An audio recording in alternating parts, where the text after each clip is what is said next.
Hello বন্ধুরা, সবাইকে আমার চ্যানেলে স্বাগত জানাই। আজকে ভাবছিলাম মিষ্টি বানাবো। ঘরে ছিল খোয়া ক্ষীর, তাই দিয়ে বানিয়ে ফেললাম গুজিয়া। দেখতে থাকুন রেসিপিটা। প্রথমে 1.5 কাপ ময়দা, ঘি, আন্দাজ মতো নুন, অল্প জল দিয়ে শক্ত ডো বানিয়ে নিয়ে ঢেকে রাখতে হবে কিছুক্ষণের জন্য।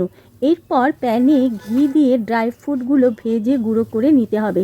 ওই ঘিয়ের মধ্যে সুজি ভালো করে ভেজে নিয়ে এক এক করে দিয়ে দিতে হবে খোয়া ক্ষীর, ড্রাই ফ্রুট ভাজা, চিনি, ড্রাই কোকোনাট। ভালো করে নাড়াচাড়া করে পুরটাকে রেডি করে রাখতে হবে।